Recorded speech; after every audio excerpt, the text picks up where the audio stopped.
For me. Hi, everybody. We're live. I'm here. This is obviously not Scott. I'm Scott. nowhere near as good looking. Oh yeah. I could. I could have been Scott's mother too. His mother was my age. So, um. Anyway, Scott's off playing baseball, but he will be back this evening. We will be doing our normal mix of politics and readings and stuff. Although after sitting here for an hour and a half saying, "Oh wait, Joe's going anywhere," and then an hour and a half later, Joe's leaving, it's kind of a You weren't alone in a lot of no. People think, see, our guides get fooled too. Hey, my caveat was, if he does, which would be incredible because it's not for, they didn't put Kamala on the top of that ticket, we've been cooked, 100%. Yeah. You said they needed to put her on because the way that you stopped, it sounded like you're saying we were cooked if she was put on top. No. I mean, yeah. We had to. That was the only option at all because the voter base would have just revolted. 100%. That's true. Yeah. And as much as I know, all of Republicans were praying more fervently than anything for us to have a brokered convention. That's not going to happen. It didn't work well in '68. No, she's already got more than enough endorsements to get the nomination, so the work's been done. It doesn't hurt when you have the president behind the Resolute desk endorsing you on day one. That does not hurt. Okay, we had I solicit questions, and there's now 52 people in here. I'm surprised. I think everybody comes over to see Scott, but anyway. We've got 3 questions that came in because I didn't post the change till last night. And the first one is, Puka Bear, will the Dems and the Republicans VPs hold a debate, do you think? So, I don't think so because Trump's people have already said he's not going to debate Kamala. So what that tells me is that, and quite honestly, as awesome as that show would be, and Kamala would absolutely eat his lunch, that'll be Disneyland compared to JD Vance being up there, no matter who we pick. And whoever Kamala picks as her VP, it ain't gonna matter. JD Vance, all he has to do is go up there, whoever she picks goes up there and says, "Why won't your nominee debate our nominee?" No answer. Or, "Why are you running with whom you called Hitler 2 years ago?" No answer. That's just the opening round. It would not be a pleasant experience. JD Vance is already doing so badly with women that I just can't imagine he would come out of that looking any better because he would have to open his mouth and actually say stuff, which has been his weakness. Right. And in theory, debates are supposed to make you look better. Although, as any of us, I've been watching them since Kennedy and Nixon. And it's amazing how much of it is the visual of the debate versus the issues covered in the debate. I did a paper in college on the Kennedy-Nixon debate because I was in a broadcast film. And I had a group of people that saw the debate. Now, mind you, they were all my age and they all knew what the results were, but they all knew that they didn't like Nixon because he was still president at the time. But they listened to the debate.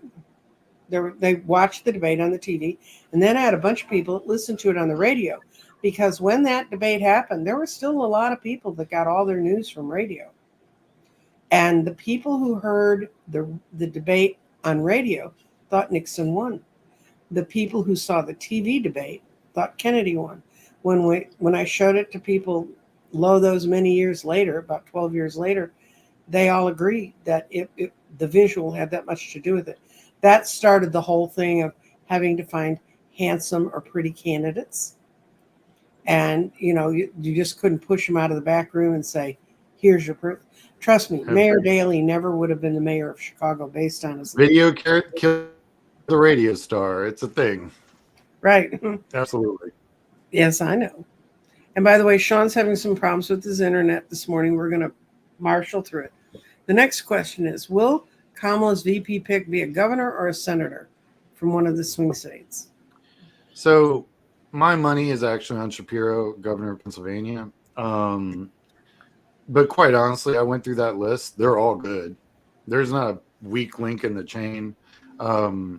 My guess is, so my only vote, like Kelly would be amazing. Like as far as like if we were able to get both Kelly and JD Vance up there on stage together, Yeah, it wouldn't even be. He would demolish Vance. Problem is, it's geography. We can't have two candidates from the western half of the United States. They usually just don't do that. And so you either get an East Coast, Midwestern, or Western.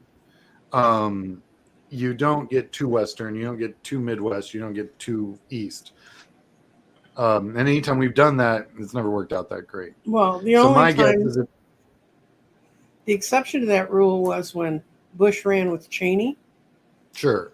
And that's because Cheney actually lived in Dallas. And I thought Cheney was from like the abyss Wyoming, or some evil realm where demons live. But he took himself up to living next door to your uncle. Well, you can dig a hole, I guess. Yeah. But yeah, no, Cheney's also not normal. He was on the search committee and he made sure nobody else got found. Yeah, he said no one is as good as me, and then he picked himself. Mm-hmm. Bush had absolutely nothing to do with that pick. Nor did the RNC. So you're right, that was a unique thing, but also wow, he's still alive. Can you believe that? But anyway, you cannot have two people from the same state. No. And so he hopped foot, and I guess he must have used his gun license in Wyoming to justify his residence. Right. That's a little more political history than you probably care to know about. Okay. Got a third one. Pastor Peggy, welcome. I've never seen your name before. Welcome, welcome, welcome. Will Republicans replace either Vance or Trump, or maybe both? Oh, I like the way this woman thinks, but they won't replace Trump because he owns and operates the RNC. He has all the nominations in lock, and that's a full-blown cult. So rarely do participants in a cult ever get rid of their cult leader. Mm-hmm. So I don't see that happening. And I believe he has till the 7th of August to make a change on Vance. And quite honestly, predicting what goes on in that head, oh my God. I mean, people have been trying to do it now for decades. So yes, technically, I think he could change Vance out. It is too late for that. Who else would he pick? Well, he's not going to go get that governor that he wanted from the Dakotas. No. Because nobody knows who the hell he is. Right. And maybe that's exactly what Trump would like. Somebody who doesn't know what he knows. Because I think right now an empty seat would be better than JD Vance. Well, no, and he does make Trump look younger. Because he's the dude. Oh, yeah. That's a thing. But I mean, stop eating burgers every day would also make you look younger. So he's not doing that either. Get rid of his bad wig would help. I get to be nasty today. Okay, this is a comment that came in. Nancy Jean, I have shared this upcoming video with two anti-Project 2025 Facebook pages. Stop Project 2025 and the Resistance of NOLA from New Orleans, because there's nothing came in attached with this. And also on her own political page, Purple Nation Review. So she's got a 2025 anti-2025 thing. She also commented later, before we really got up and going. She's been sharing Sean's channel, which thank you. And thank you. You want to talk about your 2025? Yeah. So I have I'm doing a whole series 2025 is 931 pages of God help you if you ever have to read it. It's like if Satan made VCR instructions, that's what this document would be. It's terrible, and it just so spreads out over so many different policy levels: healthcare, security, justice, environment. Oh my God, it's like the whole spectrum of the worst conservative GOP policies ever dreamed up in their little brains. So what I decided to do was break it into pieces. It's easier to digest that way. And quite honestly, if I had to do an entire show just on that, it would take 3 hours, and they would just destroy my mood for a year. At least this way, I get to break it into pieces, so it's easier for me. So it looks like it's going to be a 15-part, and I do like a 16th episode just to wrap it all up. Talk about the parts where the different pieces intersync, because there's a lot of that, especially with the Department of Justice implementing a lot of the policies that they want to put in. So yeah, so I post one every day at noon, and if it's not one of those, it's something else that popped up. It'll be interesting as well. But every day at noon, I always have one show go up, and I'm trying to keep them like under 10 minutes so you can just see it, have a working operation. Because a lot of stuff like the Comstock Act, I mean, that's literally over 150 years old, and who's keeping track of that? So 200 years old almost, actually. So what is it? Who wrote it? You know, people are just throwing it out there. Oh, it means like you can't send stuff over the mail. Where'd that come from? You know, and so I literally have a picture of the guy. I found a quote from that guy. Just so you get an idea when you talk about, oh, the Comstock Act's really bad. And they're like, well, why? What do you think it's bad? You'll actually have some really good historical context and all the ways that's been changed over the last 200 years. Which one of the things I found interesting about that one, and that's what's cool, is I'm learning stuff too. You know, I've been doing this for 25 years. There's just always new stuff to learn. And one of the things I learned is that in the late 90s and 2000s, there was a really solid push to get abortion pulled out of the Comstock Act, but the Democrats could never get it out of committee because the Republicans were fighting it so hard. So this, I honestly believe they've been working with to use this law. They've been holding it there, just waiting for the Supreme Court so they can steal the Supreme Court and get all the justices they want. And there's a lot of evidence showing that this has been a long play. So that's one of the things that I talk about in one of my shows. But like I said, there will be 15. And by all means, share them all you want. Yeah, absolutely. It'll save people from having to read that document. And I do quote from that document, but I just take all the stuff that's they're just trying to mix in so much garbage into it so that you can't see the leaves from the forest kind of action. So I'm like, this is where the hardwood is. This is what matters. This is what's going to affect your life. And I try to cut right through all that nonsense and get to the actual stuff that matters. Good. Okay, let's see. We've got lots of hellos from people. This lady is in Finland. Oh. And cute cat. Yes, that's her pretty kitty cat. Angela is really interesting to talk to about because her country has got the largest land border with our best friend over there, Putin. And it's interesting to talk to her about what it's like to live in that neighborhood. Okay, we had someone who they want your learned opinion on this. Please evaluate possible VP candidates. Okay. Yeah, we just talked about that a little bit. So just full disclosure, I'm a space nerd, big time. I cannot even tell you how many videos, and when I go to Houston Space Center, that's my Disney World. Like watching seeing a real life Saturn V rocket with the F1 engines and all that. It's amazing. That's the stuff that rocks my world. So, of course, I like Kelly. I can't help it. I also was very good friends with, he's passed away now, the lead scientist for health and wellness for all the astronauts, John Charles. He worked with NASA 40 years or something. Anyway, his last gig was the Twins project in NASA, which Kelly and his brother were part of. So his brother went into orbit for a year, and then they brought him back down. And then because they're identical twins, they can go in and putting my phone on silent. Sorry. I gotta get used to that. So now that's like, so I'm a super big space nerd. I like Kelly, but like I said, the geography on that's all bad. So Shapiro's actually my pick.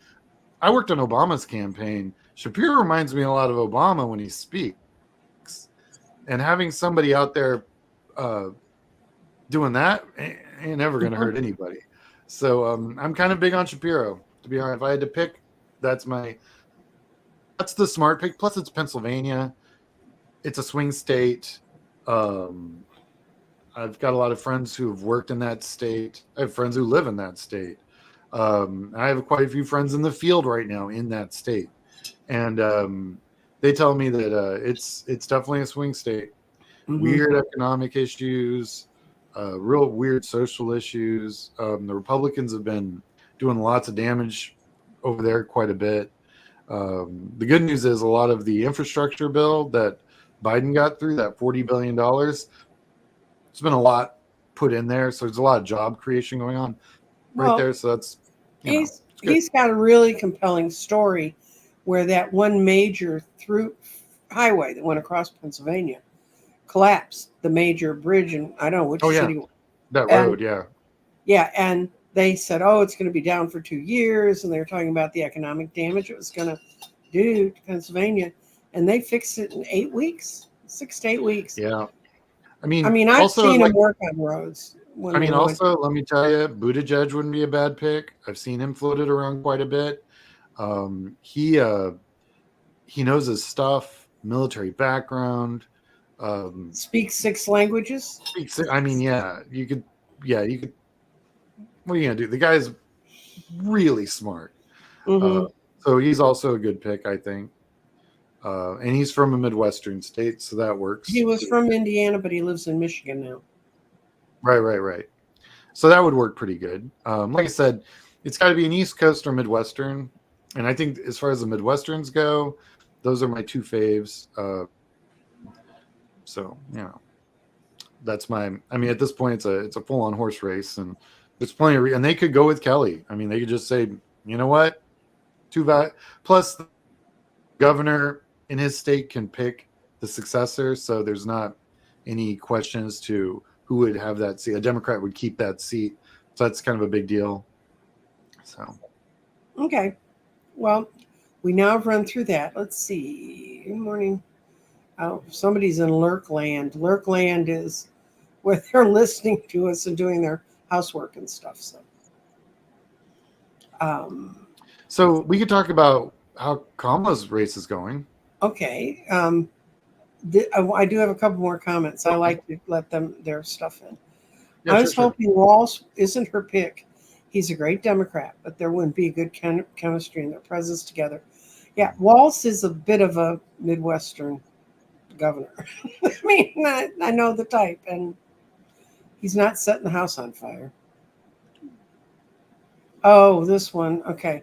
And then do you want to go to Kamala's campaign up to this point? Yeah, sure. She's done in 1 week. Yeah, so I'm actually going to do a show on this. I don't do live shows. I do recorded stuff because there's a lot of math involved, and I like to get it right the first time. And sometimes I take 3 takes. Anyway, so according to, literally for this morning, right? It was this morning. Yes, it was. The poll dropped today. Yeah. No, this is actually where her campaign's at. And we'll talk about the poll, which also dropped today. Although it was done a couple days ago. So, yeah. So Harris is raised as of at 4:01 this morning. And honestly, I'm already number I'm going to tell you, it's already going to be wrong because that's how fast they raise money. She's raised $200 million in a week, which is insane. Most of the donors are around, the average is, I think, 300, which means that she can go back to that well. I mean, because you could, I think you max out around 2,800. So, I mean, it's insane. No one's ever done this before, by the way. She's also got signed up, and I'm going to be on 2 different phone calls on Monday and Tuesday of next week. So, talking about where they want to send me.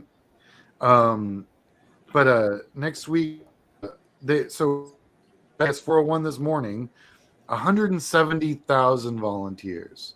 So on my show that I'll probably end up doing later today and probably post tomorrow or maybe later today, I'm going to talk about what you could do with that, the logistics, how much it would cost, how many doors you can hit. I mean, even if you say that half of them will knock on doors, and volunteers generally knock on they're good for about 8 hours a week, approximately. Well, I can do the math on that and tell you how many doors that is. So that's where her campaign is: 170,000 volunteers in the last week and $200 million. Those adjusted for inflation are like Obama numbers, just to give you guys an idea. There was a poll also, because they're always talking about, different groups, and, Biden wasn't doing great with the Hispanics, Hispanic voter universe. So let me pull that up real quick. There it is. So the New York Times put out a poll. They did between the 22nd and the 24th. So it's about 4 days old. Kamala 57, Donald Trump 38. And I'm guessing their sample size is around 1,000, which is what New York Times usually does. I mean, it gives you a plus or minus of 3%. But when you've got a margin of, over about 20, obviously Kamala is going to win the Hispanic vote. The problem isn't winning the Hispanic vote. The problem is by what margin. So I think Trump did 35% last time he ran, which is pretty high for a guy who says that the Hispanics are coming to this country to poison the blood of America. You would think he'd do worse. I thought he'd done worse when he put their babies in cages, but right. I'm doing an immigration program based on Project 2025, and that one's going to drop this week. I actually do the math based on the groups that they want to deport within the first 180 days, and it's like 4,600,000. All of them South America, Central and South America. All of them. And they want to do that in the first 180 days. That's based on their math, the Project 2025. And the New York Times poll would be based on likely voters, which is a whole nother thing. Likely voters are voters who've been registered before and have already voted in a couple of elections, at least 2 to 3.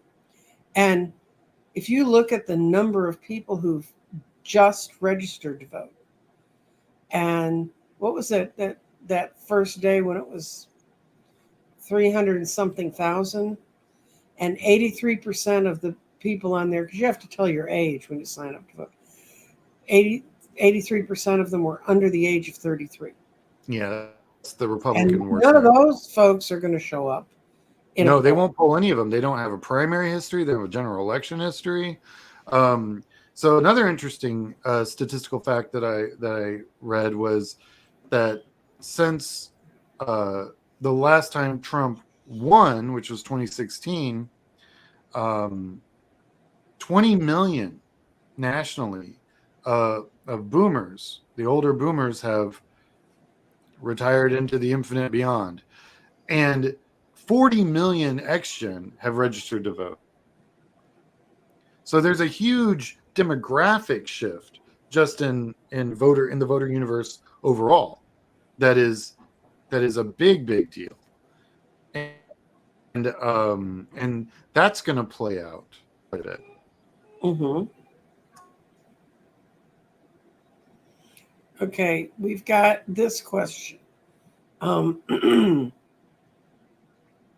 This goes to getting rid of J.D. Vance, which Sean does not think they'll do.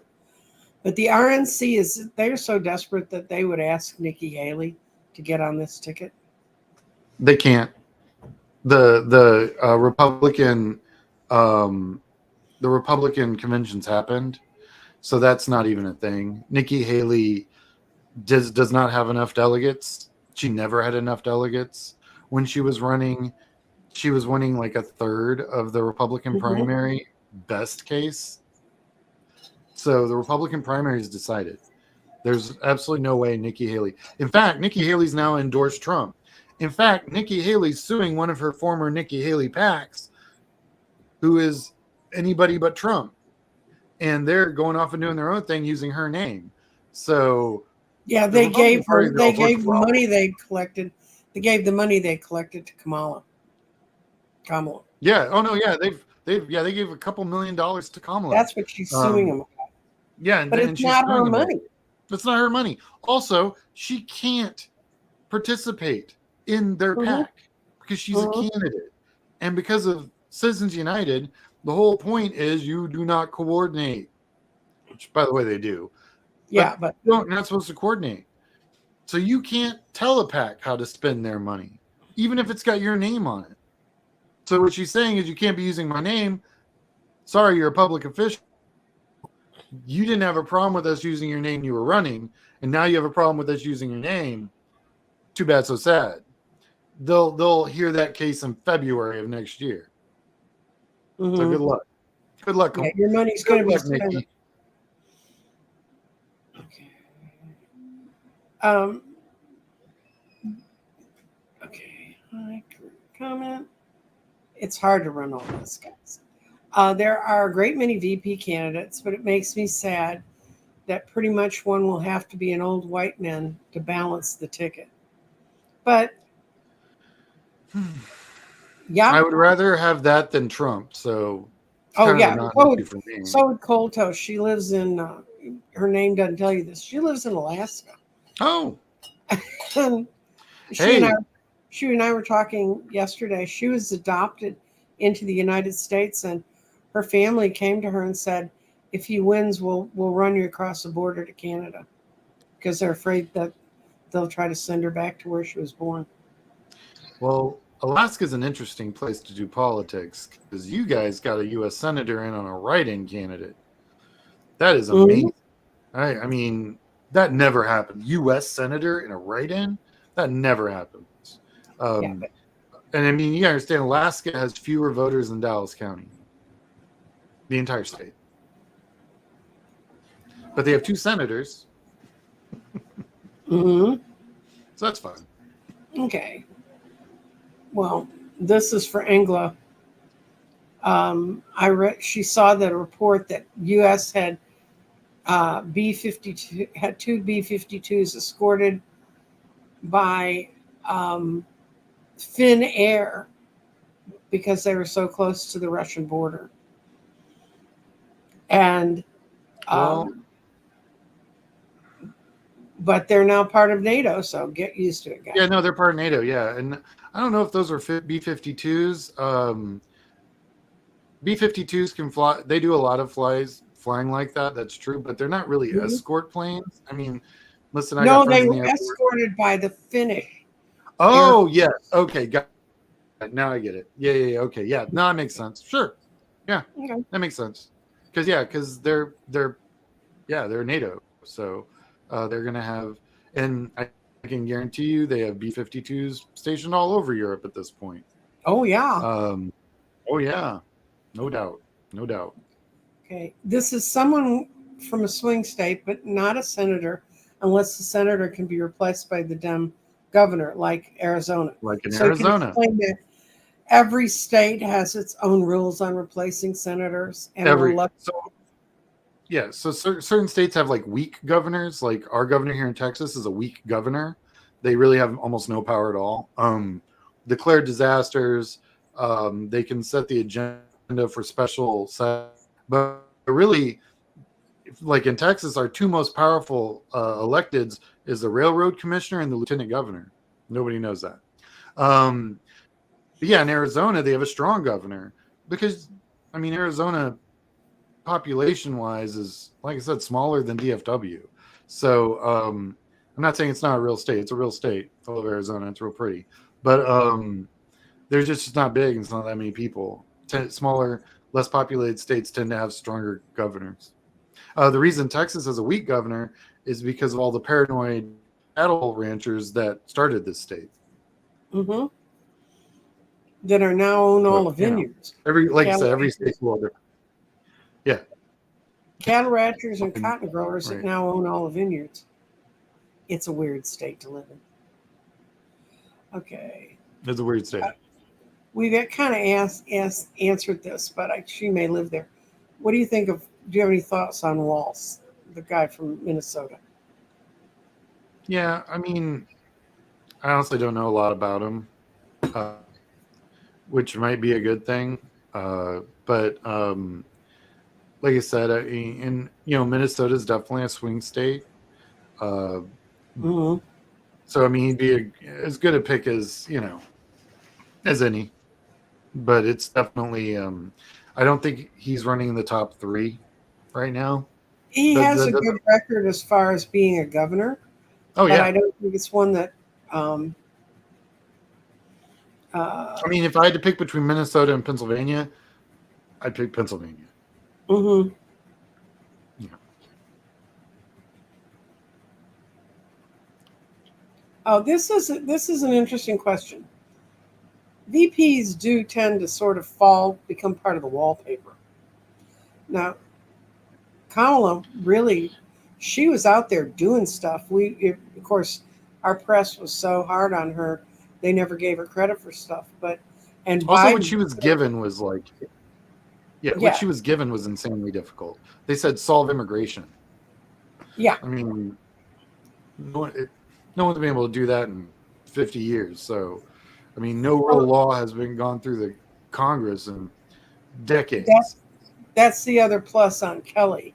Although Kamala comes from California, which has a border. But Kelly has a state that has a much more of, if there are immigration problems, they're there. Although you will note that El Chapo's son got in through the Texas border. So thank you, Governor. On my Project 2025, I talk, when I'm doing the immigration thing, I talk about the fact that they built that wall made it easier for immigrants to access Texas. Because in order to build that wall, you had to build a road. And we had an incredibly good natural barrier, this huge desert down there that is basically impassable by humans, unless you're in a car or on a horse. You will not be able to traverse it by foot. And it was a perfectly good natural border, and it worked just fine. Now, when they started building the walls, they started building roads, so they put infrastructure in. So now you had roads. So it just got easier to travel. So now all you need is a 5-foot ladder, a 6-foot ladder to go over a 5-foot fence, and now you have a nice road you can walk on. And by the Republicans trying to solve a problem, they exasperated and created a new problem, which, by the way, is super on brand. So. Okay. This one, okay. Sean, how do we fight against a party so corrupt that they will do absolutely anything to stay in power? I'm very scared. Well, yeah. So I get that question quite a bit, especially in my comments on my videos. I'm not sure which state she's in, but Carrie, let's see. No, she doesn't put in. She makes another comment about how they've got to own the Supreme Court. Oh, yeah. I can tell you, Carrie, what I tell people: do something.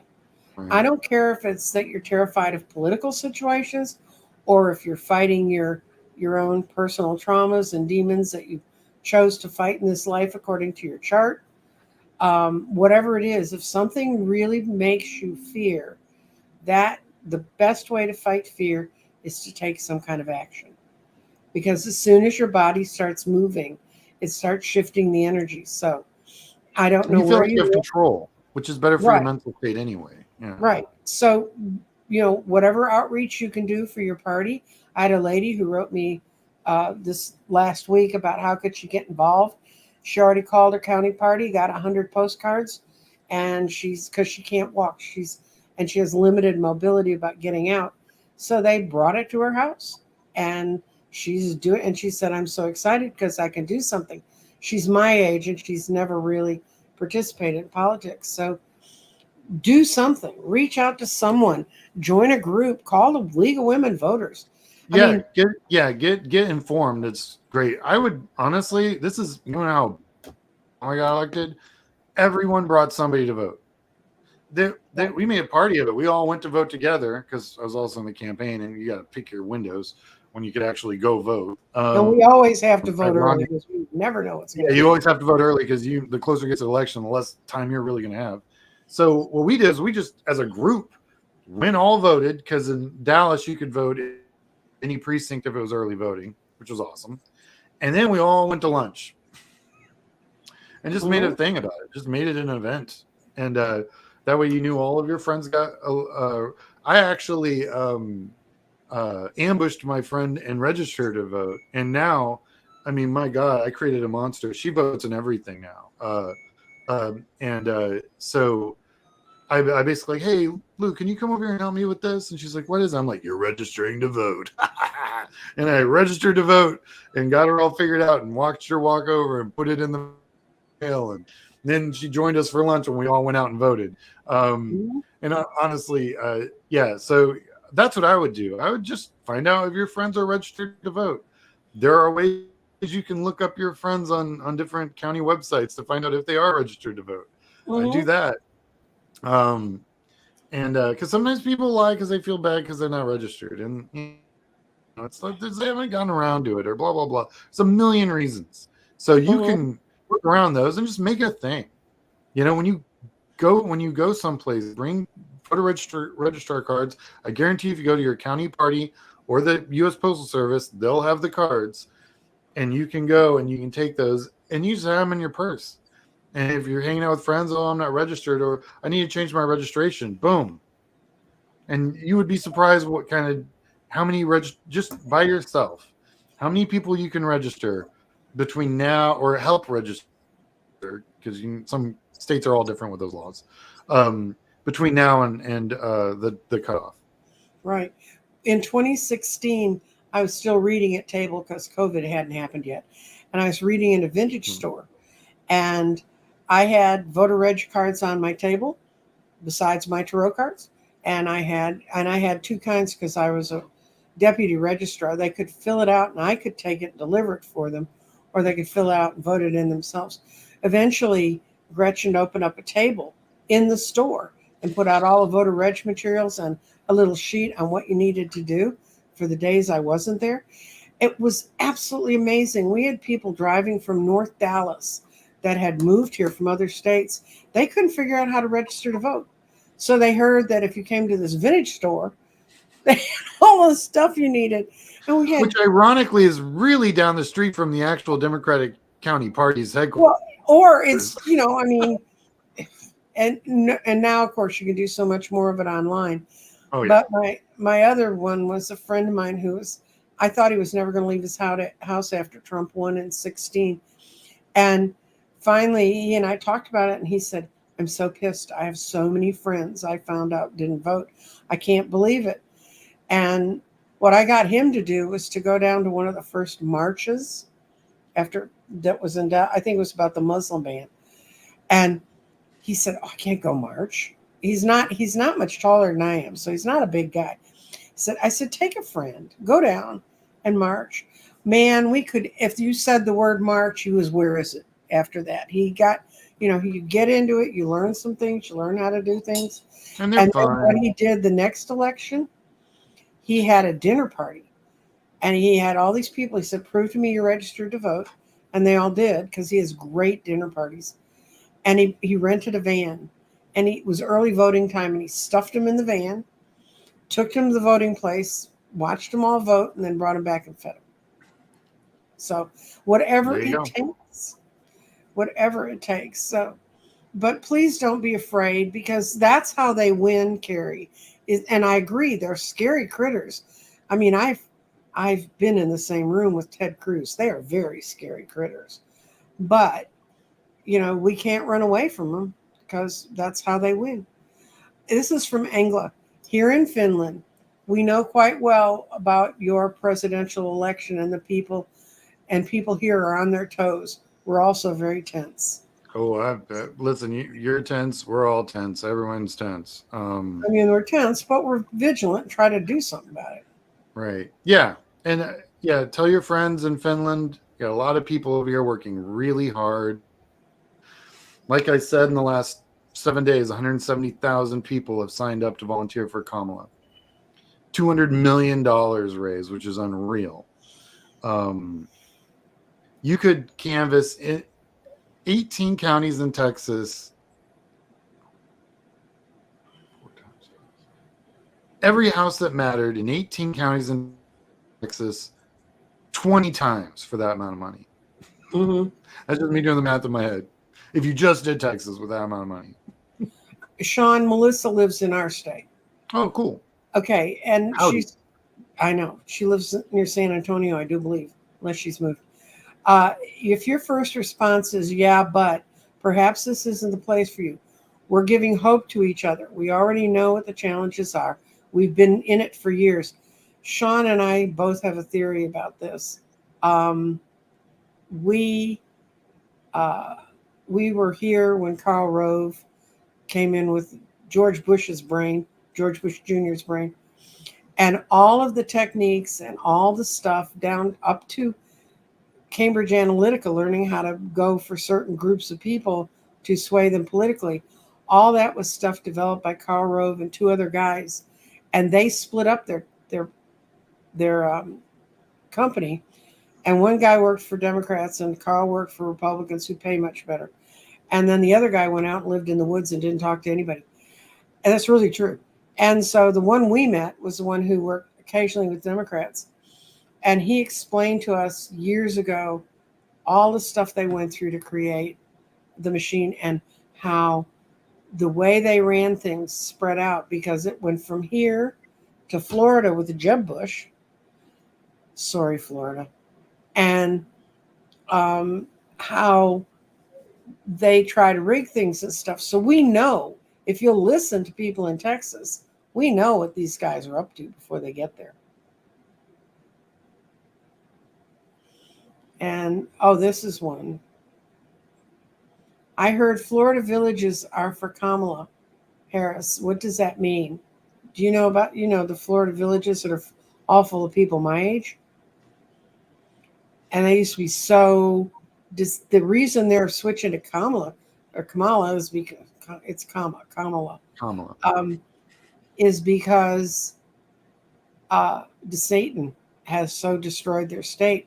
And they're like my age. Where's someone my age going to move? You're not going to move back up where there's snowbanks. Right. They're feeling pretty trapped.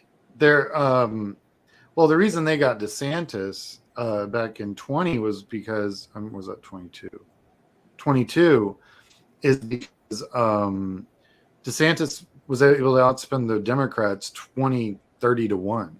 It wasn't even like I was there in Florida for that side. It was not. I mean, we literally, our entire media budget was his Hispanic outreach budget. Just his radio alone was our entire media budget. So it wasn't even a thing. But yeah, also I did a show. It's already posted, I'm pretty sure, about Project 2025 one they want to do to Medicare and Medicaid. Mm-hmm. Yeah, if you're over the age of, well, honestly, if you're a living, breathing human being in the country, you definitely don't want them to win. But if you're over the age of 65, I guarantee you don't want them to win. Because they're going to completely. What's interesting is they're talking about, going after the ACA, of course, that jazz, and now they have a Supreme Court that would let them. When I was working with a congressional candidate in 2018, he had a chunk of rural Texas in his district. So we went and talked to one of the very few hospitals operating within like 3 counties. And they did a lot of hospice and things of that nature. And the director was flat out with us. If the ACA had been, if McCain had not killed, them trying to kill the ACA, which probably the best thing John McCain ever did, she was going to have to shut down within the next couple of days. She would have had about 80% of her people that were in hospice would have been on the curb, flat out. She'd had 20% of them left, and they would have shut down in a year. That's what would have happened. She would have had to fire about 70% of the staff. Keep in mind, the 2 largest industries in some of these rural counties in Texas are the prisons and healthcare. So it would have been terrible. Anyway, we understand. Yeah. We don't want to lose. I'm 75. I don't want to lose my Social Security check. That Right. ex-husband worked so hard to earn. Okay. Post convention, are we stuck with candidates unless there is a death? Usually. Yeah. Yeah. That's. I mean, I can't remember historically has it ever happened that soon. I know we had a president that was only president for like a half a minute, but generally, yeah. Once the convention, one got pneumonia because he talked long at his inauguration. Yeah, his inauguration was like like a record inauguration. That was in the 1800s. Yeah. So honestly, it has not been tested in a very long time, but generally speaking, yeah, if there'd have to be a death, and there wouldn't be all the succession stuff that you see in the Constitution. Like we wouldn't get a Republican vice president or anything, because it's inter-party at that point. It's not government at that point. So because the parties came after the Constitution, so the parties can operate any way they want. Honestly, Trump can get rid of Vance anytime he wants. It's just I think anything after the 7th, it's going to say JD Vance on the ballot. So right, that's when the parties made a commitment to the states. To the states, so the states can start printing. Yeah, it's like a real thing. And also, quite honestly, there's a lot of commitment that happens inside the campaign financially, because they're doing their media buys right now. So like they're buying stuff that you're not going to see for 45 days. When you're planning campaigns,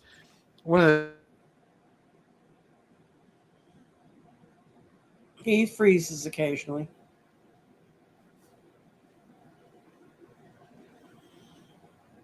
He'll come back.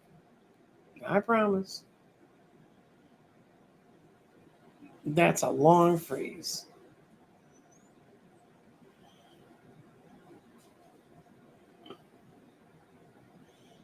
So, I don't know what I'm going to say.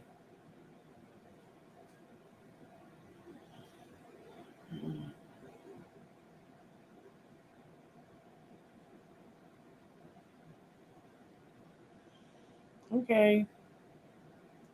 I don't know what to say. He's frozen. I don't know if you can hear me or not.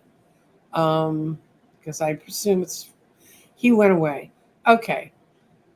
Okay, Carrie. Yeah, we know Trump doesn't play by the rules, but that's why they watch him so closely now. And it's not just Trump, it's the whole party. And that's why it's really important for you. Okay, Carrie, that's why it's really important. Sorry about that. To vote all up and down the ticket, because the president can't do anything really on their own. They have to have the House of Representatives and the senators to be able to move forward. So support, and I don't know what state you live in, but in Texas, I always try to find the people I can support who are going to come do more progressive ideas. And then here's the next question, Sean. If Trump is pressured to drop out, have you frozen again? If he keeps freezing like this, we're going to have to stop the silliness and get on with life. I'm sorry, guys. He lives in a part of Dallas. He's staying in a part of Dallas that doesn't have the world's best internet all the time. Okay. If Trump was pressured to drop out, could Haley? If they do it by the 7th.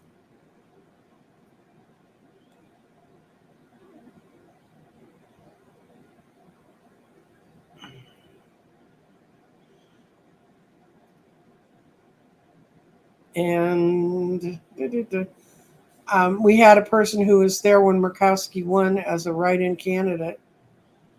You want to talk quickly? Sure, real quick before my internet goes back out. It's ridiculous. Trump was dropped out. Could Haley replace? No. Also, they can't pressure him to drop out. He owns the RNC. He has put his own people. He has spent the last 4 years putting all of his own people into positions in every state. That Project 2025 didn't come out of nowhere. It's been a huge orchestrated right-wing, Christian nationalist movement, and they have populated the entire party. He owns and operates the entire. All you have to know is Herschel Walker ran for office, and that was his idea, and the RNC did it, and he's not even an elected official. That's how you know he owns and operates that party. Okay, and here's a comment about our beloved governor. There was a survey taken all over the U.S., and Texas was in the bottom 3 overall, and we were at the bottom for quality of life when that question was asked. So that is the product of Karl Rove and his friends, and we're going to make money off the hides of the people who live here. Right. No, and their claim to fame is, we don't have an income tax. We don't. And that's why we don't have anything else either. We barely have an education system. We haven't given true. a raise to teachers. They've said, oh, we've given raises to teachers. I know teachers, they ain't got no raise. So that's not a thing. No, we're the second largest state. What's really interesting about Medicare and Medicaid, so which one is the one that's over 65? I don't get mixed up. Medicare, right? Okay. Mm-hmm. So Medicaid, we're like the third least state with the third fewest people on that. But then when you get above 65, we are the second most. Mm-hmm. So that's a huge, healthcare is a huge problem in this state. Mm-hmm. We have some of the best cancer research hospitals on the planet Earth in Houston and in Dallas, but no one that actually lives here can afford them. So people fly into those hospitals all the time, but we as Texans can't actually afford any of that. We have the most healthcare is a luxury.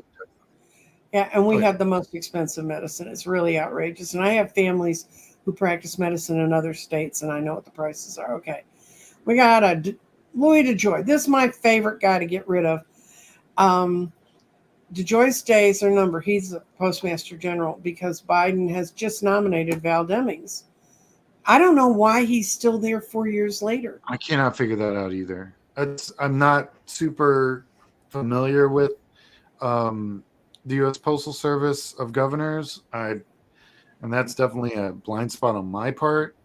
But that guy, the stuff he pulled. I handle real product, and I've watched the postal rates go up so much. They've doubled since he's been there. Well, technically, when I was doing campaigns, I think a stamp was 23 cents. Mm-hmm. It's 70 it ain't something 23 cents anymore. I know. So.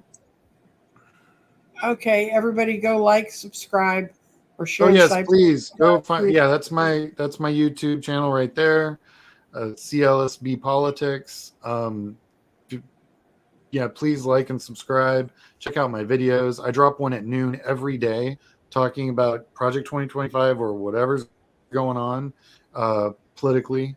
I get phone calls from PhDs and just all these amazing people throughout my life, and we talk almost I literally take what we talk about and make a video about it, because these guys are all number one in healthcare, politics, and everything. So let's see. Here's I'll tell you. I don't ever see the Dems splitting into two. They don't need to. They managed to function being split into a lot. Yeah, we're like 19. I mean, to be clear. It's like, now the Republicans technically, I think in 2010, that was the birth of a third split in a split in their party. The Tea Party was a split because that's when you lost the rational conservatives and the crazies started butting heads, and then Trump poured gasoline on that.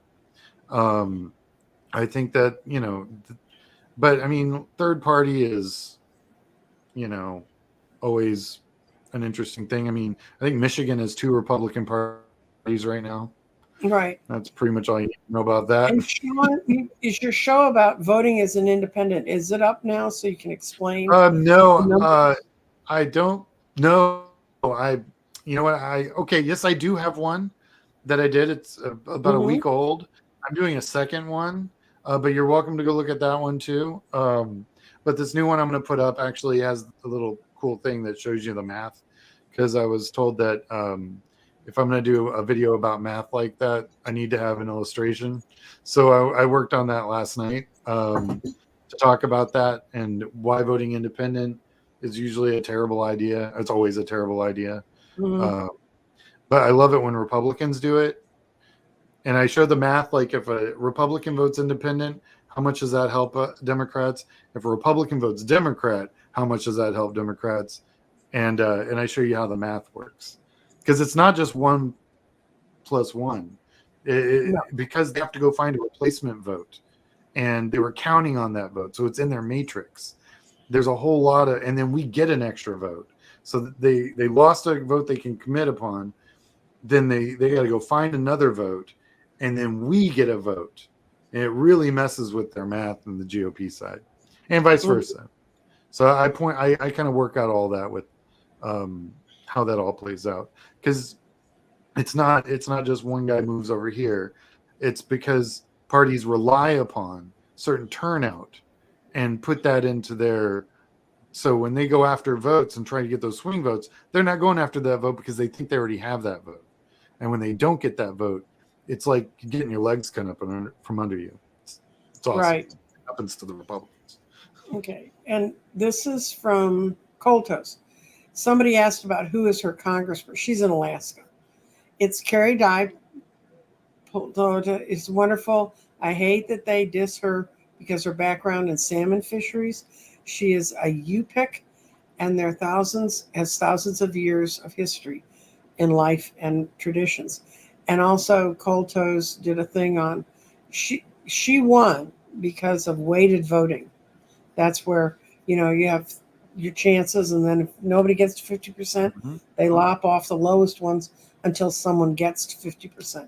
I've done a show on that, but I should do a show on that. It's a really interesting way of voting.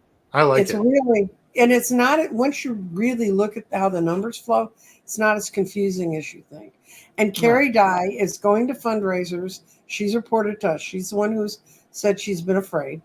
And she's going to fundraisers, and she's doing postcards, and she lives in Washington, and she loves voting by mail. So good for you. I lived in Seattle for the 2012 cycle. I have a picture of me, and it was the coolest ballot I ever voted on. I got a vote for Obama. I got a vote for legalization of marijuana, and I got a vote for gay marriage, all on one ballot. There's a picture of my son sitting on my lap as I'm doing the mail-in ballot. It was absolutely the best ballot I've ever cast, after probably 08, just because that was ridiculously groundbreaking. And to round out Coltos and Angela, it ends up that's a Finnish name. She's married to a Finnish guy. What can I say? I'm trying to see if there's some real questions, because we usually go on this show for an hour and a half, but I have to do another hour and a half with Scott tonight. Do not forget that, because he will have words with me. Of course, it was his baseball game. Hey, baseball's important. Yeah, I know. What recreation is? That's your channel. Pegasus put it up for you. Thank you. And we got a lot of people in here, registrars, got a lot of people. Oh, this one's important. What's the best way to check and see if you're still registered? You can go on your county website. I can speak to what I'm most familiar with. Usually, it's your county elections office, but sometimes they call it something else. But it's effectively your county elections office. They'll have a list of you can put in your name and your address, and sometimes they ask for a date of birth just to clear out all the John Smiths or whatever. But usually, and it should pop right up. You can also go to your elections office in your county, and they can just do a hard check right there in the system. And if you're not, then it's super easy because you're already there. You can just register to vote. Right. And the other thing is vote.org, which is the federally it's a nationally funded site. And you can check there. And I check both places. And then I take a picture of it on my phone, because you have to be registered 30 days before the election in Texas. We have the hardest voting rules in the world. So you take a picture. No, I think Florida is now beating us. Florida's, the stuff they've implemented in Florida is draconian. Yeah, it's but really Florida's also falling into giant holes in the ground. So no, I have a good friend in Florida. Thank you. But anyway, that's ways you can check to see if you're registered to vote. And then let's see. And Lori Helper Skelper. Young people are registering because of mass shootings, gun control, student debt. That's why Taylor Swift and David Hogg and have a massive influence on the youth vote, and they're becoming directly involved. Yeah, that's Swifties for Harris, 37 million shares. Mm-hmm. Yeah, dude, that had to scare the crap out of every GOP consultant in the country. And then you got Queen Bee. Mm-hmm. So you got problems if you're a GOP, because basically he's freezing, so I'm going to put up something that has to do with my world. Are we entering the age of Aquarius? I think on the 1st of August, I'm doing a show with Danny and Dorothy Morgan about 8/8 Lionsgate. And there's a lot of the astrology that's surrounding that Pegasus that has to do with entering the age of Aquarius. And are you back? We were talking about entering the age of Aquarius. You're in the age of Pisces. You're swimming around in water. A Pisces. These are you facts. are a Pisces. But we'll be discussing that, and a lot of what's moving and all this stuff that's moving around us has a lot to do with that.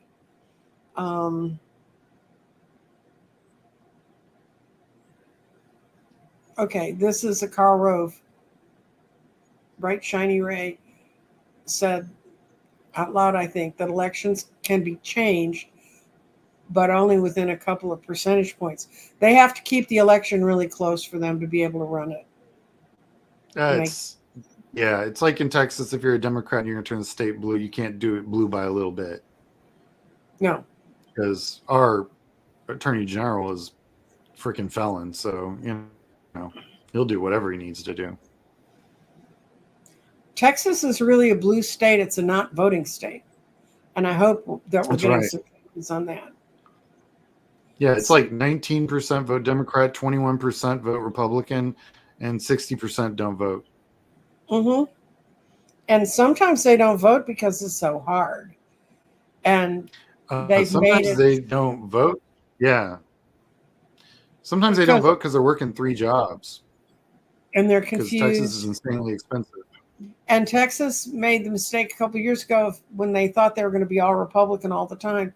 They changed it to where you could go to any polling place on the day of the election, not just in the primaries. And they found out that really helped Democrats. And so they changed that. So now we're back to you can vote anywhere during the early voting, but you have to go to your polling place. No, my favorite one is the drop boxes. Houston, which has 2.4 million, Harris County, which has 2.4 million registered voters, has 1 drop box, and so does a county with 5,000 voters. Same, Mhm. same one drop box each. That's ridiculous. Okay. Okay, and it means I'm looking for different sorts of questions. No worries.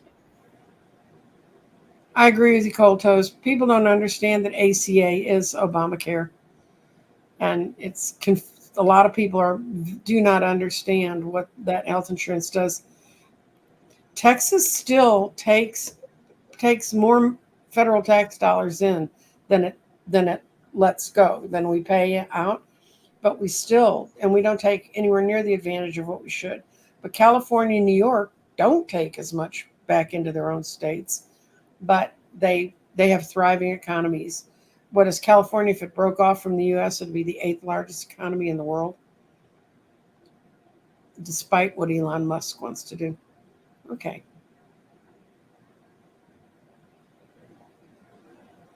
Oh, I didn't know that. Florida won't allow anyone to be sued out of their home.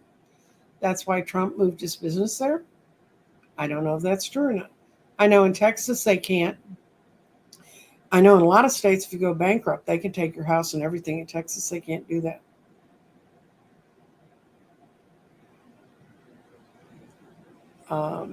Sean, you worked in Florida. What do they need to do in Florida to get rid of DeSatan? He went away again. I may not let him back on. This is way too much in and out. Well, guys, okay.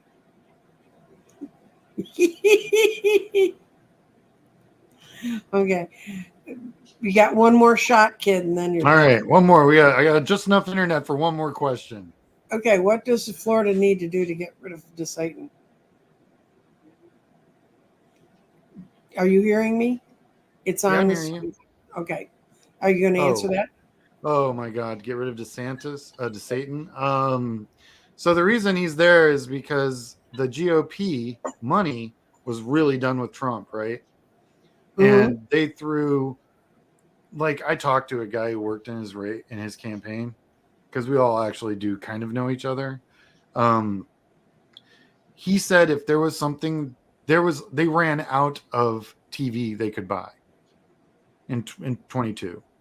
Mm-hmm. The GOP wanted to prop DeSantis up as this incredible choice over Trump so Mm-hmm. that they could get rid of Trump in the primaries, which wasn't because he owns the freaking primaries.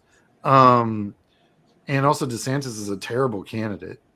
Uh, he's like a used car salesman. He's the worst. So the thing is, that money buys you a lot of infrastructure, and I can go back 4 years if I had that kind of money and pull that infrastructure out again, and it still has a value. So unfortunately, with the GOP doing what they did, try and get rid of DeSantis for you, technically, they've solidified a lot of his control over, for one, the Republican Party, and just his phone lists, his email lists. But I'm thinking that maybe with this change and with 2025 and Medicare and Medicaid cuts and Mm-hmm. Dobbs and everything else that's happened since his election, we will finally see a change in Florida. He also lost a lawsuit with a mouse. I mean, really. Right. Oh, yeah. No, you don't go after Disney and think you're going to run Florida. I just don't know how that Okay. works. Do you think there'll be a backlash against Schumer, Schiff, and Pelosi based on the rumors about them pushing Biden out? Their seats are so safe. Mm-hmm. I mean, the reason Schiff is never not going to be elected in California again. He will always be he'll be the U.S. Senator in California till he doesn't want to be. Mm-hmm. All the money's behind him. They'll never find a candidate that'll be able to take him out. Mm-hmm. Just the amount of money, and he was the one that spearheaded the impeachment of Trump. You can always run back to that well, you know. So that Schiff locked. Schumer, same thing. You know, he stood up to Netanyahu, Mm-hmm. which is a big carry for him. and he can go back to that well all day. Plus, he's got all the money. And Pelosi literally was the fundraising machine for the DCCC for 30 years. So my feeling is no, they're not going anywhere. There will be no back. We can't really afford for them to, because we need to pull together as a party. We don't need to start carrying out private grudges. They can go jab each other in the ribs. Also, just like we're allowed to have our own candidates, so are they. Honestly, they're humans. Yes, they're not. They don't have any magical powers. You can bitch about them later, but vote blue now. Oh, absolutely, 100%. Rose is right. Rose is right. Rose is a Texan too. Well, that explains it. He's from near Houston. That super explains it.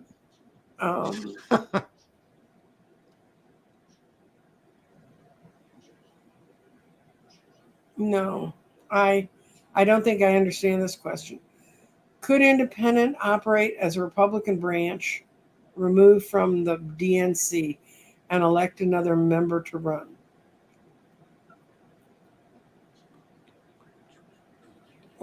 I don't understand that question. Not exactly sure. Okay. Sorry. I'm not sure. I'm sure you're expressing it right. I'm just not. Well, I mean, because the parties operate differently, right? The RNC and the DNC. I know that usually when independents run in Texas, Democrats lose. Like when Kinky Friedman did that back when it was 06, right? Right. Yeah. So a lot of liberals in the Democratic primary held their vote. So we lost a lot of progressive Democrats in the primary that cycle because Kinky Friedman was running, and you couldn't sign his petition and vote in a right. primary. Right. So I don't know if that's a good explanation, but when we used to run local campaigns, the Republicans were always trying to draft in Greens to run in the primaries, and we were always trying to draft in Libertarians, which would eat away at the Republicans. So it's games we all play. It is true. It goes on both sides. That's right. So, yeah, Anchorage just elected a woman mayor, a Democrat woman mayor, and same thing happened to Jacksonville, Florida, guys. So Florida could change. It's totally possible. Yeah, I mean, it's totally possible. Listen, when I worked in Florida, it was bizarre. I mean, I'd never worked in Florida before. And I was sitting in these communication, like 60 people on a Zoom call kind of stuff, because I was doing data director stuff for like 7 counties. And they were talking about the language, and that certain language in Spanish you couldn't use because it's what the communists use. And you would have thought I was running a race in the 1950s, but it's all about Cuba. So that stuff is still a thing in Florida, and I'm sure there's people on this show from Florida. But I'll tell you, it was eye-opening for this Texan. We haven't talked about communists since probably 1987. So yeah, I don't not since the wall came down has it even been an issue that anything that I've even run into ever. Until I worked in Florida, and then wow, I mean, it was just like, what? Okay, I mean, I get it. It's all, and hey, when they say all politics is local, they mean it. That's true. My understanding is the president can't remove DeJoy. This comes out of it, but the board can. That's true. The postal board is independent. That was something Ben Franklin set up. Ben Franklin, that long ago. Yeah, we've got stuff with calligraphy that actually has, standing in this country. And this is somebody who enjoys your videos. Oh, thank you.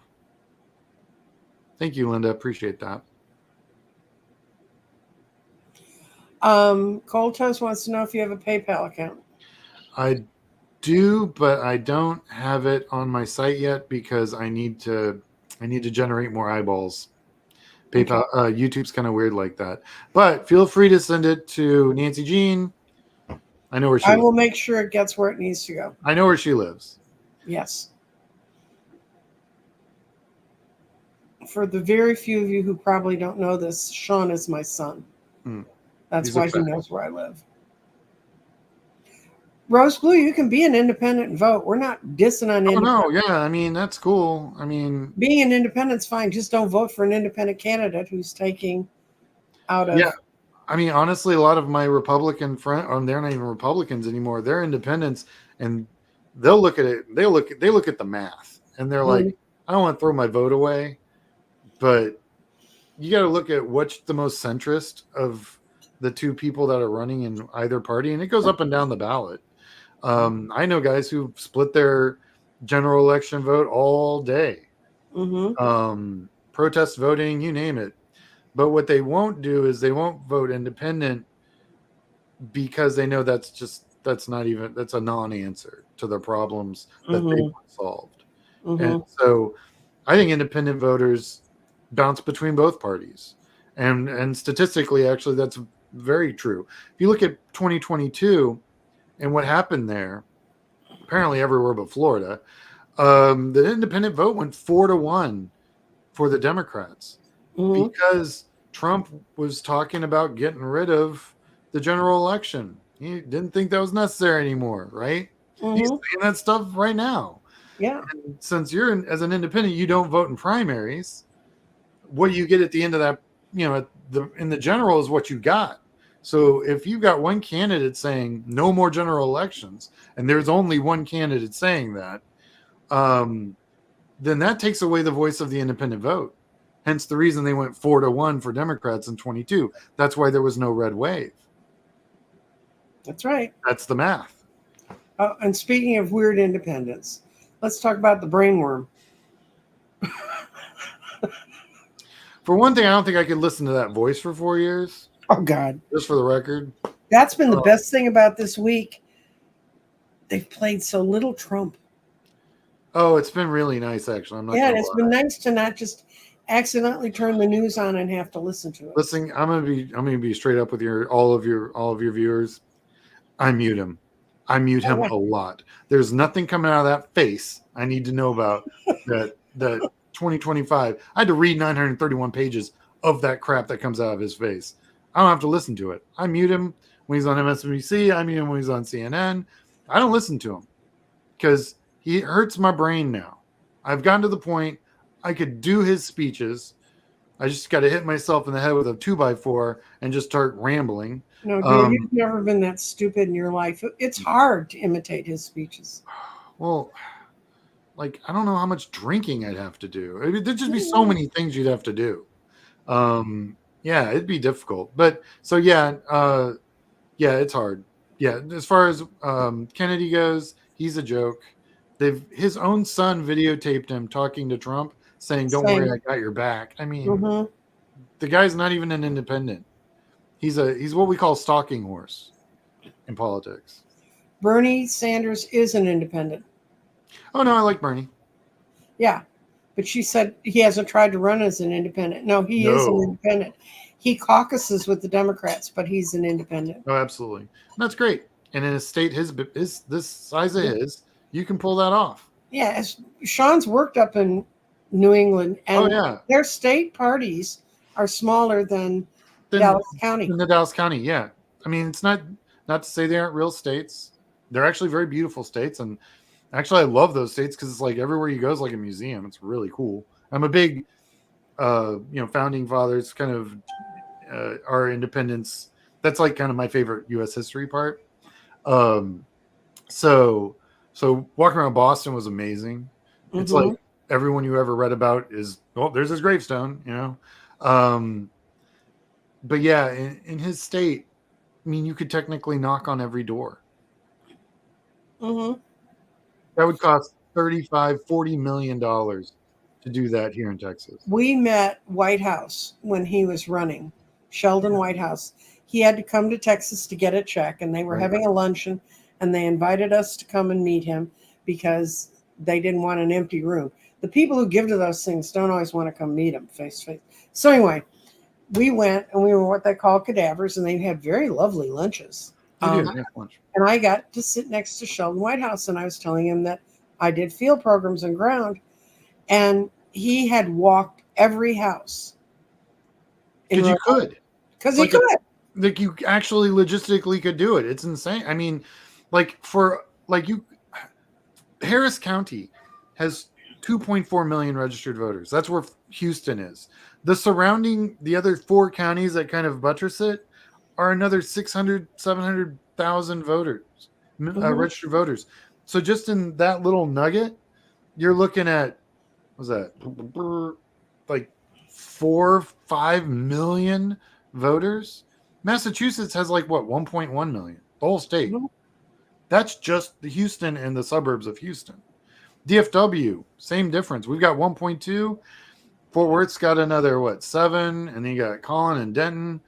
I mean, they're at least another million combined. So that's two and almost 3, if not 3 million. Which is more than 3 states up in New England. So when we talk about Texas, that's why consultants that work in Texas can go to California, can go to Florida, because we've worked with geography like that and populations like that. And most consultants have not. That's why most of the consultants that worked in Texas in Democratic politics over the last 20 years have left Texas. Because you can work a whole lot less doors and make the same money, and you actually win. So it gives you a win in your pocket. Yeah. Rose Blue lives near Denton. So oh yeah. I'm sorry, I put you in Houston. My bad. As a different type of Republican candidate, they hide out as independents? I mean, yeah, I'm sure there's quite a few reasonably, Reagan-esque Republicans that, like, Reagan couldn't win the primary in the Republican Party today. No. And I'm not a fan of Reagan. He couldn't win, and yeah, he'd be an independent now. He'd have to run flat. And like Ross Perot was the last real independent to actually run and win something. He had 14%, and he quit his campaign and started it again. So he took 2 weeks off. Remember that? He was I remember. Can I talk? And then he's like, you won't let me talk. And then he quit. And he came back 2 weeks later. And he still got 14%. And that's how we got Clinton. So independents can change elections. I mean, what the independent that ran during the Carter Reagan election got 5 million votes. I think Reagan won with 4 million. Lizelle, how does Sean feel about being on YouTube with a wider audience? Is there anything that's different? Is anything changing in your life? Yeah, normally my audience is a candidate. Yeah. So this is different.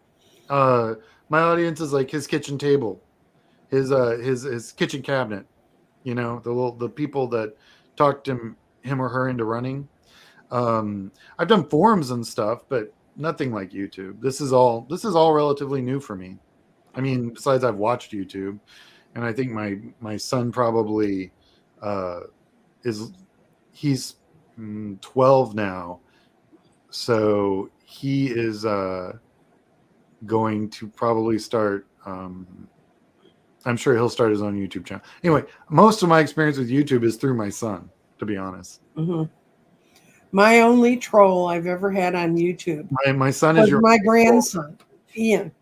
And he was trying to hide his identity, and his sister's name is Ayla, and the name he put up for his name was Ayla's bro. Like I couldn't figure this. I have a screenshot. He was like 4. This was during COVID. I have a screenshot of the whole exchange. You need to have a troll. You can't really be on YouTube unless you have a troll. Yeah, no, I'm good. I don't need a troll, just for the record. I work in Texas Democratic politics. Hi, Terry at Holding Your Space. Terry and I are going to be on Monday morning. And Terry, you have to send me the StreamYard, or I have to send it to you. We need to arrange this. Not on my channel right now. And Sean, where are you going to be? So, what do you mean? Which channels are you going to be on? Linda G and I are working on something. We're trying to decide if we want to do it before or after the VP is picked. Yeah. So that's one coming down the pipe. And then Andre and I are working on another one. I imagine I'll end up doing a couple. like, I think once the VP gets picked, I'm going to be on a bunch of channels like in a row. But of course, you can always find me on my channel. Like I said, every noon every day, I try to post a new something. There's always something to talk about, especially right now. It's kind of ridiculous. But yeah. So yeah, I'll be bouncing around, no doubt. Yeah.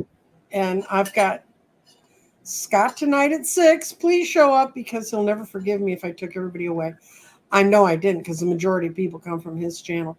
I've got Terry tomorrow morning. I've got my show on Tuesday, and I'm still not sure what's going on with that.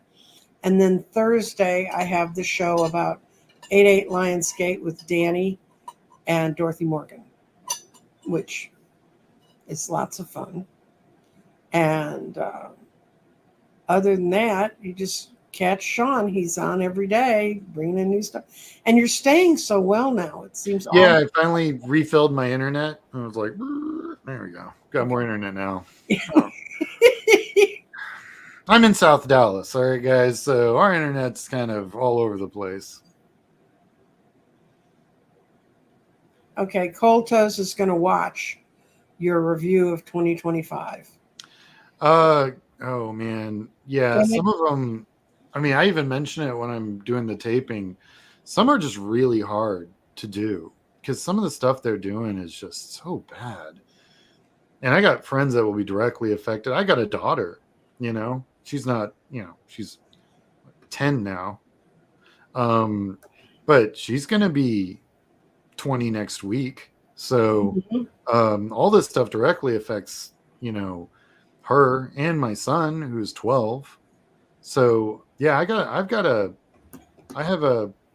I'm bought in. I mean, I'm like so angry. I got friends who love Biden so much, and they're so unhappy with what happened to him, or how it was done is really, I think, their biggest complaint, which I think is completely legitimate. But I explained to them, I was like, dude, you've got a daughter. And my other friend, I'm like, you have 2 daughters. This is not the time to get punchy. This isn't the time to get prissy about they didn't do it the way I do it. What's happened is, if it had blown up the other way, I'd be pissed about it. But because people seem to be responding, and we seem to be catching the young people, and this is the time to catch them and my generation's dying off fast. We have a new form of COVID going around getting people. So anyway, Sean's frozen again, so it's time to say goodbye. Bye to everybody. Have a good weekend.